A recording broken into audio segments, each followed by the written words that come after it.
جو intra party election ہے اس کا تعلق سمبل کے ساتھ ہے. اس کا تعلق کینڈیڈیٹس کا پارٹی کو جوائن کرنے سے نہیں ہے، کیونکہ آپ کو یاد ہوگا کہ جب یہ سپریم کورٹ کی ججمنٹ بھی آئی اور الیکشن کمیشن کا بھی فیصلہ آیا تو اس میں پارٹی کو انہوں نے ختم نہیں کیا، پارٹی کو ڈی رجسٹر نہیں کیا. پارٹی صرف تب ڈی رجسٹر ہو سکتی ہے اگر سپریم کورٹ پہ معاملہ جائے اور کوئی وہ ایسی کارروائی کر رہی ہو پارٹی جو کہ نیشن کے خلاف ہو، ملک کے خلاف ہو. لیکن اگر ایسی بات نہیں ہے تو پارٹی ڈی رجسٹر نہیں ہو سکتی، اس لیے پارٹی ایگزسٹ کرتی ہے. لیکن جو انٹرا گویا کل ہمارے اس پروگرام میں احمد بلال محبوب صاحب نے بھی یہ بات کہی تھی کہ اس میں تو کوئی ابہام نہیں ہے کہ آزاد جو اراکین ہیں وہ پی ٹی آئی کو جوائن کر سکتے ہیں جیسی ان کا الیکشن ہو. تو آپ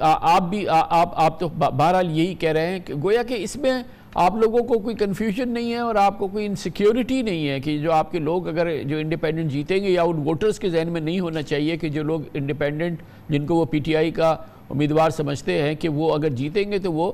سوئفٹلی پی ٹی آئی کے نام سے ایک اینٹی سامنے آ جائے گی پارلیمنٹ کے اندر. جی بالکل، یہ تو اس میں کوئی شک نہیں کہ الیکشن ایکٹ جو ہے 2017 وہ کینڈیڈیٹس کو کسی پولیٹیکل پارٹی کو جوائن کرنے سے نہیں روکتا. اور جتنے کینڈیڈیٹس ہیں انہوں نے ایک طرح سے ایفیڈیوٹ دیا ہوا ہے کہ وہ ممبر ہیں پی ٹی آئی کے. موجود ہے جناب بیرسٹر علی ظفر، سینیٹر ہے، پاکستان تحریک انصاف سے تعلق ہے، سابق وزیر قانون بھی رہ چکے ہیں. بہت بہت شکریہ بیرسٹر علی ظفر صاحب. یہ فرمائیے گا کہ all of a sudden election کا اعلان ہوا تھا، انٹرا پارٹی الیکشن ابھی ہم نے دیکھا 3 دن پہلے، اور ظاہر ہے سب کو پتا تھا کہ الیکشن کیمپین پوری اس وقت چل رہی ہے، زمانہ یہ ہے، اور آج اچانک جو ہے وہ پھر الیکشن یہ جو ہو رہے تھے انٹرا پارٹی الیکشن ان کو ڈیفر کر دیا گیا ہے انڈیفینیٹلی. کیا مسئلہ ہے؟ جی کامن صاحب، سب سے پہلے انڈیفینیٹلی تو نہیں کیا اس کو، میرا خیال ہے الیکشنز ہوں گے سیدھا یہ جنرل الیکشنز کے بعد انٹرا پارٹی الیکشنز کیا جائے گا. لیکن وجہ اس کی یہ ہے، انفیکٹ 3 وجوہات ہیں. ایک وجہ تو یہ کہ جب وہ شیڈیول اناؤنس کیا گیا وہ 5 تاریخ کو اس کا فیصلہ ہوا کہ انٹرا پارٹی الیکشنز کرائے جائیں گے.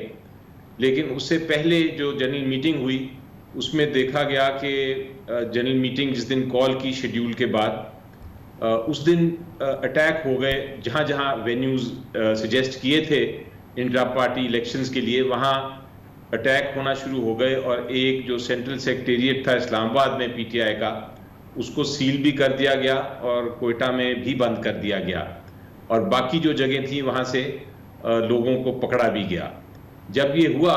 تو اس کے بعد شکایات آئیں کینڈیڈیٹ سے کہ ایک تو ہم مصروف ہیں، ہم نے پھر بھی اپنی مصروفیات کے باوجود فیصلہ کیا تھا کہ ہم انٹرا پارٹی الیکشن میں حصہ لیں گے، لیکن اب ہمیں خدشہ یہ ہے کہ اگر ہم نے وہ انٹرا پارٹی الیکشنز کے لیے 5 تاریخ کو شامل ہوئے کسی وینیو پہ تو ہمیں اریسٹ کر لیا جائے گا یا ہمارے خلاف کوئی ایف آئی آرز ہو جائیں گی، اور ہمیں کیمپین جو آخری دن ہے 3 دن بڑے کروشل ہوتے ہیں، 3-4 دن، اس میں پھر ہم الیکشن میں حصہ نہیں لے سکیں گے. تو یہ جو دوسری وجہ تھی اس پہ کافی بحث ہوتی رہی، لیکن جب دوسری وجہ آئی اور کافی کینڈیڈیٹس کی طرف سے آئی تو پھر یہ فیصلہ کیا گیا کہ بہتر یہ ہے کہ اس الیکشن کے بعد کرائے جائیں، تاکہ ایسی کوئی خدا نخواستہ بات نہ ہو جائے کہ کینڈیڈیٹس جو ہیں وہ اریسٹ ہو جائیں یا کینڈیڈیٹس کے خلاف ایف آئی آر ہو جائے اور وہ کسی قانون کی اس میں آ جائیں گرفت میں. اس لیے میرا خیال ہے کہ یہ پروڈنس تھی. ایک اور وجہ یہ بھی تھی کہ جب ایک بار ہمارا سینٹرل سیکریٹریٹ پی ٹی آئی کا سیل کر دیا گیا اور جو کوئٹہ اور باقی دیگر جگہوں پہ جب جو جگہیں تھیں ان وینیوز تھے ادھر ریڈز ہو گئیں، تو پھر دوسرے وینیوز بھی نہیں مل رہے تھے اتنی آسانی سے. اور سپریم کورٹ نے یہ کہا ہے کہ آپ نے وینیوز پہلے ڈکلیئر کرنے ہیں. مگر آپ کے پاس دروازے جو کھلے ہوئے تھے علی ظفر صاحب، سپریم کورٹ کے انہوں نے کہا تھا کہ آپ کو کوئی مسئلہ ہو اس سلسلے میں، پہلے بھی کہا تھا کہ ہوتا تو ہمارے پاس کیوں نہیں آئے. اور یہ تو بڑا ایک امپورٹنٹ کیس ہے کہ سینٹرل سیکریٹریٹ ہی سیل ہو گیا، کم از کم سپریم کورٹ کی معلومات میں تو یہ لانا چاہیے تھا. بالکل، آپ نے دیکھیں آپ بھی آدھے سے زیادہ آئی تھنک 3/4 لائر ہو گئے ہیں. آپ کو یاد ہے کہ سپریم کورٹ میں جو رسومات ہوئی تھی اس میں جب جج صاحب نے پوچھا تھا کہ آپ نے جا کے پشاور میں کیوں یہ اپنی انٹرا پارٹی الیکشن کا وینیو چوز کیا، تو ان کو بتایا تھا کہ باقی جگہوں پہ ہمیں یہ خدشہ ہے اور یہ حقیقت بھی ہے کہ وہ ریڈز ہو کے سیل کر دیں گے. تو اس وقت چیف جسٹس صاحب نے کہا تھا کہ اگر ایسی بات ہو تو آپ ہمارے پاس آئیں, ہم آپ کو حفاظت دیں گے, ہم آپ کو پروٹیکٹ کریں گے. تو وہی اسی بیان پہ, اسی آبزرویشن کے باعث میں نے اب ایک پٹیشن ڈرافٹ کی ہے, اور اس پٹیشن میں اس بات کا ذکر کیا ہے اور اس آبزرویشن کی عدالت کا بھی ذکر کیا ہے, جو کہ کل ہم دائر کر رہے ہیں, یہ کہنے کے لیے کہ ہمارے ساتھ یہ ہوا ہے. اور اب آپ نے کہا تھا کہ آپ ہمیں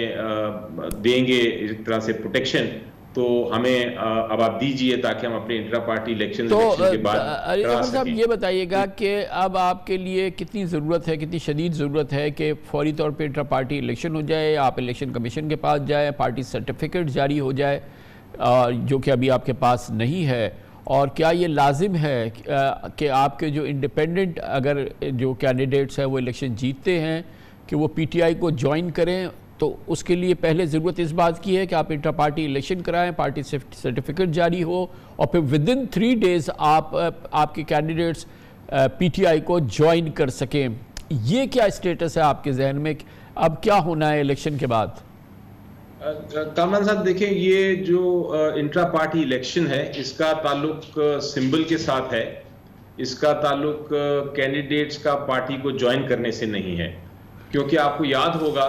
کہ جب یہ سپریم کورٹ کی ججمنٹ بھی آئی اور الیکشن کمیشن کا بھی فیصلہ آیا, تو اس میں پارٹی کو انہوں نے ختم نہیں کیا, پارٹی کو ڈی رجسٹر نہیں کیا. پارٹی صرف تب ڈی رجسٹر ہو سکتی ہے اگر سپریم کورٹ میں معاملہ جائے اور کوئی وہ ایسی کارروائی کر رہی ہو پارٹی جو کہ نیشن کے خلاف ہو, ملک کے خلاف ہو. لیکن اگر ایسی بات نہیں ہے تو پارٹی ڈی رجسٹر نہیں ہو سکتی, اس لیے پارٹی ایگزسٹ کرتی ہے. لیکن جو گویا کل ہمارے اس پروگرام میں احمد بلال محبوب صاحب نے بھی یہ بات کہی تھی کہ اس میں تو کوئی ابہام نہیں ہے کہ آزاد جو اراکین ہیں وہ پی ٹی آئی کو جوائن کر سکتے ہیں جیسی ان کا الیکشن ہو. تو آپ تو بہرحال یہی کہہ رہے ہیں کہ گویا کہ اس میں آپ لوگوں کو کوئی کنفیوژن نہیں ہے اور آپ کو کوئی انسیکیورٹی نہیں ہے کہ جو آپ کے لوگ اگر جو انڈیپینڈنٹ جیتیں گے, یا ان ووٹرز کے ذہن میں نہیں ہونا چاہیے کہ جو لوگ انڈیپینڈنٹ جن کو وہ پی ٹی آئی کا امیدوار سمجھتے ہیں کہ وہ اگر جیتیں گے تو وہ سوئفٹلی پی ٹی آئی کے نام سے ایک اینٹیٹی سامنے آ جائے گی پارلیمنٹ کے اندر. جی بالکل, یہ تو اس میں کوئی شک نہیں کہ الیکشن ایکٹ جو ہے 2017 وہ کینڈیڈیٹس کو کسی پولیٹیکل پارٹی کو جوائن کرنے سے نہیں روکتا, اور جتنے کینڈیڈیٹس ہیں انہوں نے ایک طرح سے ایفیڈیوٹ دیا ہوا ہے کہ وہ ممبر ہیں پی ٹی آئی کے, اور وہ پی ٹی آئی کو ہی ان کے ساتھ ہی منسلک ہیں, اور ووٹس بھی وہ پی ٹی آئی کے ہی پلیٹ فارم پہ مانگ رہے ہیں. تو یقینی طور پہ یہ پی ٹی آئی کے ہی ممبرز ہوں گے اور پی ٹی آئی کے ہی پارلیمنٹیرینز بنیں گے. اصل میں چیلنج کیا آپ یہ مانیں گے آپ اس بات کو کہ اصل چیلنج یہ ہے کہ ہر کانسٹیٹوئنسی کے اندر پروونشل اور نیشنل تمام ووٹرز کو ذہن میں کوئی کنفیوژن نہیں ہوگا کہ پی ٹی آئی کا اصل کینڈیڈیٹ کیوں ہے, کیونکہ کئی جگہ پہ متعدد جگہوں پہ ایک سے زیادہ امیدوار ہیں جو کہ کلیم کر رہے ہیں کہ وہ پی ٹی آئی کے ہیں. پی ٹی آئی کی ویب سائٹ پہ بھی ان کا کبھی نام آیا تھا. اس کنفیوژن کو کیسے ایڈریس کر رہی ہے پی ٹی آئی, کیونکہ آئی تھنک یہ بہت بڑا چیلنج ہوگا ووٹرز کے لیے کہ ان کو ایگزیکٹلی پتا ہو کون کینڈیڈیٹ ہے اور اس کا سمبل کیا ہے in each and every constituency. PTI ٹی آئی نے یہ انشور کیا ہے کیا؟ کامران صاحب, لوگ تو کنفیوز ہوئے, اور شروع میں تو بہت کنفیوز ہوئے, اور مقصد بھی یہ تھا سمبل لینے کا کہ لوگ کنفیوز ہوں اور لوگ ووٹ نہ کر سکیں پی ٹی آئی کو. لیکن اس کو پھر ہم نے ایک سوشل میڈیا پہ اور ایک بہت انٹیلیجنٹ, میرا خیال ہے عقل مند کیمپین کے ذریعے ہم نے یہ کریٹ کر لیا ہے امپریشن کہ جو پی ٹی آئی کا کینڈیڈیٹ ہے لوگوں کو پتہ چل گیا ہے. ایک ایپ بھی ہے, ایک اپلیکیشن ہے, ٹیکنالوجی کا استعمال کیا ہے, جس اپلیکیشن میں آپ جا کے پتہ کر سکتے ہیں کہ میرے حلقے میں کون سا. جو لوگ ایپ کو ایکسیس نہیں کرتے, جن کی اس حوالے سے اویئرنیس نہیں ہے, جو اس چیز کو نہیں جانتے, ان کو کیسے پتہ چلے گا کہ کون کینڈیڈیٹ ہے پی ٹی آئی کا, کیا نشان ہے اس کا؟ جی, وہ جو لوگ ہیں جن کو ایپس نہیں استعمال کر سکتے, ان کو پھر word of mouth and corner meetings جو بھی ہمارے اس میں بھی ایک آ رہی ہے پابندی اور مشکلات سب کو پتہ ہے, لیکن اس کے باوجود ہم نے ہر کینڈیڈیٹ کی آن پارٹی پلیٹ فارم ایسی کیمپین کی ہے، انڈر گراؤنڈ کیمپین کی ہے کہ لوگوں کو اب پتہ چل گیا ہے کہ کون سے سمبل کو ووٹ کرنا ہے۔ Thank you so much, barrister Ali Zafar ہمارے ساتھ موجود تھے۔